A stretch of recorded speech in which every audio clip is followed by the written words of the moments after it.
वो इन्फैचुएशन पे यानी शारीरिक आकर्षण के ऊपर बेस्ड है या सच में प्यार है आपको, वो एक सेंटिमेंटल फील है क्या आपके पास। ये जान लेना बहुत ज़रूरी है। क्या आप डिसीजन मेकर हो हर चीज़ में? क्या आपका जो रिलेशनशिप रिलेटेड हो, शादी से रिलेटेड डिसीजंस हो, वो आपके ऊपर निर्भर है या आपके घर वालों के ऊपर निर्भर है या किसी और के ऊपर निर्भर है?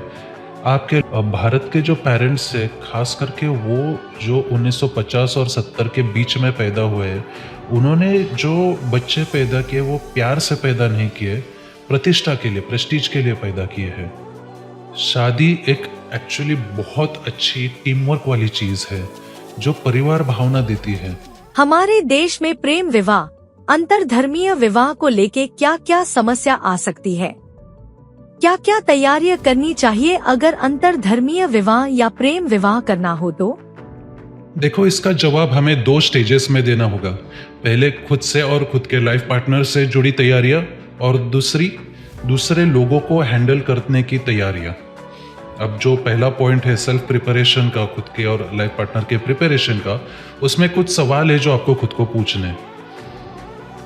आपका जो रिलेशन है वो इन्फैचुएशन पे यानी शारीरिक आकर्षण के ऊपर बेस्ड है या सच में प्यार है आपको, वो एक सेंटिमेंटल फील है क्या आपके पास। ये जान लेना बहुत ज़रूरी है। दूसरा सवाल जो आपको खुद को पूछना है कि ये लव और अरेंज सारा चीज़ साइड में छोड़ दो, मैरिज मतलब क्या? इसकी पढ़ाई की है क्या आपने? अगर नहीं की हो तो करो उसकी पढ़ाई, जान लो ये क्या है, क्या रिस्पॉन्सिबिलिटीज आते हैं, सब कुछ जान लो। तीसरी बात, आपका जो डेली वे ऑफ लाइफ है, जीने का तरीका है, उसमें क्या क्या बाउंड्रीज है, आपकी क्या आदतें हैं, क्या चीज़ें हैं जो आप सह कर पाओगे या नहीं कर पाओगे, आपकी धार्मिक मान्यता हो, और बहुत सारे पॉइंट्स आते हैं उसमें। ये सारी चीज़ें आप पहले जान लो कि आपके खुद के क्या है, ताकि आप आपके लाइफ पार्टनर को उससे पूछ सको कि ये सब हम कितना कंपैटिबल है, ये सब हम कैसे एडजस्ट कर पाएंगे सारी चीज़ें। आखिरी सवाल, क्या आप डिसीजन मेकर हो हर चीज़ में? क्या आपका जो रिलेशनशिप रिलेटेड हो, शादी से रिलेटेड डिसीजंस हो, वो आपके ऊपर निर्भर है या आपके घर वालों के ऊपर निर्भर है या किसी और के ऊपर निर्भर है? आपके लाइफ के डिसीजन मेकर आप हो या नहीं हो? अब ये सारे चारों के चारों सवाल आपको आपके लाइफ पार्टनर को भी पूछने हैं, जो पोटेंशियल लाइफ पार्टनर है उनको भी पूछने हैं, और जान लेना है कि कैसे आप एक दूसरे के साथ अच्छे से मिलके ये सारी चीज़ें कैसे आप सॉल्व कर पाओगे। एक बार वो हो जाए तो हम आते हैं पॉइंट नंबर 2 के ऊपर, यानी कि दूसरे लोगों को हैंडल करना। अब अंग्रेजी में कहावत है, नो दाई एनिमी, आपके दुश्मन को जान लो। आपके क्या क्या कार्मिक रिलेशंस है, किन किन के साथ है, आपके माँ बाप हो, आपके सिबलिंग्स हो यानी भाई बहन हो, और कौन कौन है आपके फैमिलीज में जिनके साथ आप कर्म से जुड़े हुए हो, तो उनको अच्छी तरीके से जान लो। उनके क्या क्या अपोजिशंस आ सकते हैं वो भी जान लो, ताकि आप पहले से ही तैयार हो जाए। अब ये क्या क्या हो सकते हैं, इसका रेफरेंस मैंने आपके स्क्रीन पे दिया हुआ ही है, आप हमारा बुक भी रेफर कर सकते हो उसके लिए। दूसरी बात, कंप्लीटली सेल्फ डिपेंडेंट बन जाओ अपने पेरेंट्स से भी। ये एक बहुत ही ज़रूरी स्टेप होता है, ताकि आप किसी पर भी निर्भर ना रह सके तो खुद के डिसीजंस खुद ले सकते हो। तीसरी बात, आप आपके जो नज़दीकी लोग हैं, पेरेंट्स हो, सिबलिंग्स हो, कोई भी हो, उनको आप बहुत अच्छी तरीके से जानते हो। आप जानते हो कि वो क्या उत्तर दे सकते हैं, क्या जवाब दे सकते हैं, किस तरीके से आपको मैनिपुलेट कर सकते हैं। तो उसी को लेकर पहले ही आपके जो काउंटर स्टेटमेंट्स रहेंगे उनको रेडी रखो, प्रिपेयर्ड रहो। क्या क्या पूछा जाएगा और क्या क्या आप जवाब दे सकते हो, वो पूरी तरीके से तैयारी में रहो आप। नेक्स्ट पॉइंट, कल्ट यानी कि पंथ और फैमिली, उसमें क्या फ़र्क है वो पहले जान के लो। फैमिली एक फील से आने वाली चीज़ है, एक सेंटिमेंट है वो, और कल्ट के अपने नियम रहते हैं। अगर आप कल्ट के नियम को तोड़ोगे तो आपको बहिष्कृत कर दिया जाएगा, और अगर आप फॉलो करोगे उन सारी चीज़ों को, पूरी तरीके से आप झुक जाओगे उन नियमों के सामने, तो आपको एकदम सिर पे चढ़ा दिया जाएगा। तो ये जान लो कि ये दोनों में क्या डिफरेंस है, और ये पता कर लो कि आप एक फैमिली में हो या कल्ट में हो। अगर फैमिली में होगे तो आपके प्यार को पूरी तरीके से मान्यता मिल जाएगी, क्योंकि आप सेल्फ डिपेंडेंट बन रहे हो, जो कोई भी पेरेंट चाहता है। लेकिन अगर आप कल्ट में हो, अगर आपको प्रतिष्ठा के कारण पैदा किया हुआ रहेगा, तो बट नेचुरली आप उनके नियमों के हिसाब से ही आपको चलना है, और तोड़ोगे तो आपको बहिष्कृत किया जाएगा। तो उसके तैयारी में आपको रहना है। नेक्स्ट पॉइंट, प्यार जो है वो फैमिली का स्टार्टिंग पॉइंट है, और प्रेस्टीज जो है, प्रतिष्ठा, वो कल्ट का यानी पंथ का स्टार्टिंग पॉइंट है। जो पंथ है, जो कल्ट्स रहते हैं, वो स्लेवरी, भय और अज्ञानता, इन चीजों के ऊपर बेस्ड होता है। तो आपको ये जान लेना है कि आप किस में अच्छे से जी पाओगे, किस में अच्छे से आप पूरी जिंदगी बिता पाओगे। क्या आप हर वक्त यानी पूरा मरने तक स्लेवरी में, गुलामगिरी में, भय में, अज्ञानता में एक अलग सा चेहरा दिखा के रहना, अंदर कुछ बात अलग है, बाहर कुछ अलग है, ऐसा करके आप जी पाओगे? अगर वैसा जी पा रहे होगा तो रहो कल्ट में। लेकिन अगर आप प्यार में जीना चाहते हो, अगर आप परिवार भावना चाहते हो, तो आपको डिसाइड करना होगा अभी से, और वो पहले जान लो कि आप प्यार में जी पाओगे या कल्ट में जी पाओगे। नेक्स्ट बहुत ही महत्वपूर्ण पॉइंट है कि आपका जो बर्थ रिलीजन है, जिस धर्म में आप जन्मे पले बड़े हो, उसको बहुत गहराई से और बहुत खूब उसकी पढ़ाई करना, समझ लो वो क्या है। आपको आश्चर्य हो जाएगा कि किस तरीके से संत महात्माओं ने, हर एक धर्म के, कोई भी हो धर्म, उनके संत महात्माओं ने हमें बताया है, सिखाया है, अलग अलग तरीके बताए हैं कि किस तरह से हमें अपने अहंकार को छोड़ देना है और सबको मिलजुल के कैसे रहना है। अगर कोई आक्रमण करे तो स्वरक्षण कैसे करना है और बदला बिना लिए। तो ये सारी चीजें कैसे करने, वो इतने अच्छे तरीके से बताया है। मिलजुल के कैसे रहे, विचार अलग रहे तो भी कैसे जीना एक साथ, वो भी बहुत मस्त सिखाया है उन्होंने। लेकिन हर धर्म में जो नेता लोग रहते हैं, नेता मनोवृत्ति के लोग रहते हैं, उन्होंने किस तरीके से हमें गुमराह किया है, किस तरीके से अहंकार को पकड़ के ही चलना सिखाया उन लोगों ने, और उसके वजह से जो फूट निर्माण की है, जो एक डिस्ट्रक्शन निर्माण किया है सोसाइटी में, और कैसे बड़े लोग उन्हीं सारे नेताओं को पकड़े हुए हैं। ये सारा चीज़ का हमें बहुत अच्छा गहरा अभ्यास और एक पर्सपेक्टिव मिल जाता है, जो हम यूज कर सकते हैं खुद के बचाव के लिए।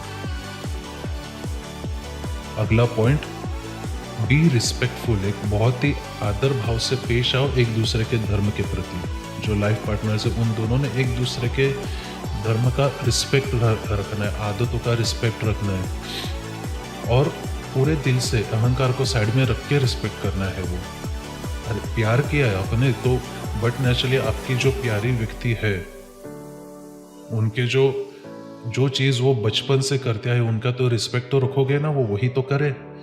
क्यों अहंकार को बीच में आने देना है? जब आप खुद एक दूसरे के धर्म का रिस्पेक्ट कर पाओगे, तब जाके आप जो बाकी जो आक्रमण करते नेता मनोवृत्ति के लोग, जो तोड़ने वाले धर्म को लेके जो आपके ऊपर आक्रमण करेंगे, उनसे आप खुद का बचाव कर पाओगे। इसलिए बहुत ही ज़रूरी पॉइंट है कि एक दूसरे के धर्म और जीने के तरीके का रिस्पेक्ट रखो। अगर दोनों में से एक पार्टनर वेज और एक पार्टनर नॉन वेज है, तो दोनों एक दूसरे का रिस्पेक्ट रख के उसी लाइन में चलते रहो, सब आगे जाके अच्छा हो जाएगा। But respect each other. अगला पॉइंट, भारत के जो पेरेंट्स है, खास करके वो जो 1950 और 70 के बीच में पैदा हुए हैं, उन्होंने जो बच्चे पैदा किए वो प्यार से पैदा नहीं किए, प्रतिष्ठा के लिए, प्रेस्टीज के लिए पैदा किए हैं। बहुत सारे, यानी सभी ने नहीं, लेकिन उनमें से ऑलमोस्ट 90% लोगों ने तो यही किया है। इसीलिए वो जब अपना तथाकथित प्यार व्यक्त करते हैं, वो तभी व्यक्त करते हैं, वो तभी आपको संभालते हैं, तभी आपको सपोर्ट करते हैं, जब आप वो कहे वो पूर्व दिशा माने और खुद एक कठपुतली की तरह उनके ताल के ऊपर नाचे। इसलिए आपको बहुत ध्यान रखना है, बी वेरी विजिलेंट। जिस समय से आप उनको कुछ भी बताते हो, उनके जो नियम के चौकट जो है उसके बाहर जैसे आप पैर रखोगे, तो किस तरीके से आपको वो रिटेलिएट करेंगे, अलग अलग माइंड गेम खेलेंगे, वो हर चीज़ के बारे में आपको बहुत सतर्क रहना है। बिल्कुल, वो भले ही माँ बाप हो, कोई भी हो, खास करके ये जनरेशन से आपको बहुत सतर्क रहना है। जो माइंड गेम्स रहते हैं जो वो खेलते हैं, जिसे मनोभावनिक युद्ध नीति कहते हैं, साइकोलॉजिकल वॉरफेयर, वो करेंगे, आपको अचानक जिस समय आपको सबसे ज़्यादा ज़रूरत हो तब आपका पूरा सपोर्ट विड्रॉ करेंगे और वो सारा दोष आपके लाइफ पार्टनर को या फिर आपके शादी को देंगे। वो खुद कभी स्वीकार नहीं करेंगे कि उनसे कुछ गलती हो जाए। इसलिए कभी उनके ऊपर विश्वास मत रखना। Do not trust them ever again. एक बात ध्यान रखना है इस बात का कि आप खुद पूरी तरह से सेल्फ डिपेंडेंट हो शादी करने से पहले। किसी भी तरह से ऐसी नौबत ना आ जाए कि आपको उनके ऊपर निर्भर रहना है। अरे बाप रे, क्या ये सब करना सही होगा? ऐसे भी जिया जा सकता है? जी हाँ, बिल्कुल। जो परिवार भावना होता है ये जीने का एक बहुत अच्छा पर्पस बन जाता है, बहुत अच्छा कारण बन जाता है। आपके पास एक स्कोप रहता है। समाज में सही बदलाव जो है वो आपसे शुरू हो सकता है। एक आदर्श बन सकते हो, आप एक एग्जाम्पल बन सकते हो आगे के पीढ़ियों के लिए। अगर हाँ, आपके ऊपर के जनरेशन्स ही प्यार में ही बड़े हैं, प्यार में पले हुए, तो वो आपको अच्छे से सपोर्ट करके अच्छे से ग्रो होने का पूरा स्कोप देंगे, आपको सेल्फ डिपेंडेंट बनने का स्कोप देंगे। और एक बार वो जान जाए कि हाँ ये ठीक से जी रहे हैं, अच्छे से जी रहे, फिर उनको कोई दिक्कत नहीं रहती है। लेकिन खास करके जो प्रतिष्ठा को पकड़े हुए हैं, जिन्होंने प्रतिष्ठा के लिए बच्चों को जन्म दिया, जो एक कल्ट जी रहे हैं परिवार के नाम पे, वो हमेशा कल्ट ही रहेंगे। तो आपको स्कोप है कि आपसे आगे जो आपकी पीढ़ियां आ जाएगी वो कल्ट भी ना बने, एक परिवार बन सके। तो क्या प्रेम विवाह या अंतरधर्मीय विवाह एकमात्र तरीका है शादी खुशी से और परिवार भावना से जीने का? नहीं, ये जरूरी बिल्कुल नहीं है। अरेंज मैरिज में भी लव हो जाता है, एक एडवेंचर की तरह रहता है वो भी। इंटर रिलीजन मैरिज भी हो सकते हैं अरेंज मैरिज में। बस अरेंज करने वाले जो लोग हैं वो उतने इवॉल्व होने चाहिए, और कई लोग वैसा करते भी हैं।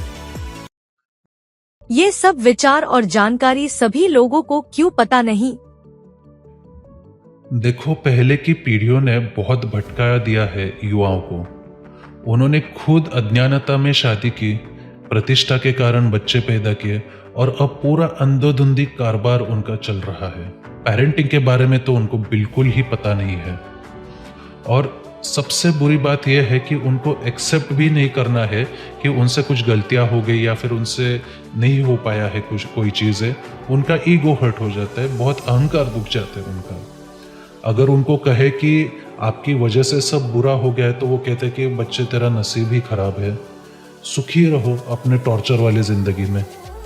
इसलिए यूथ को हम यही कहते आए हैं और यही कहेंगे कि मत भरोसा रखो अपने ऊपर के जनरेशन के ऊपर। खुद पता कर लो, वो धर्म के बारे में हो, शादी के बारे में हो, सबसे पहले तो खुद पता कर लो और समझ लो कि ये शादी क्या चीज़ है, क्या डिसीजंस लो, अपने लाइफ को खुद ओन करो। और अगर ये सब आपसे नहीं हो सकता है, ऐसा आपको लग रहा हो, तो एटलीस्ट उन लोगों के बीच मत आओ जो ऐसे जीना चाहते हैं। जब दिख रहा है कि सामने वाला बंदा या बंदी फाइटर है और आप खुद नहीं हो, तो टाइम पास नहीं करना है आपको उनके साथ। मत सीरियस हो जाओ ऐसे फाइटर लोगों के साथ।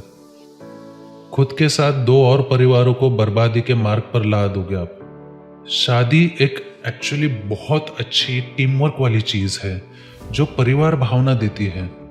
अपने ईगो साइड में रख के being a part of a whole कैसे बनना है वो सिखाती है हमें। नेता मनोवृत्ति के लोगों ने 1950 से 1970 बीच पैदा जो पीढ़ी है, उन्होंने इसे करप्ट कर दिया है, बहुत ही बर्बाद कर दिया है।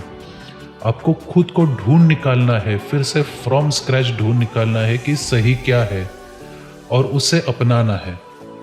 आपके खुशी के लिए ये करना है, और सिर्फ आपके खुशी के लिए नहीं, आने वाली पीढ़ियों के लिए भी ये करना है। आगे के जनरेशन कौन से आदर्श को देखेंगे? आप ही को तो देखने वाले हैं। और इन्हीं सभी बातों को लेकर मैं सभी यूथ को दिल से ऑल द बेस्ट करना चाहता हूँ। Thank you.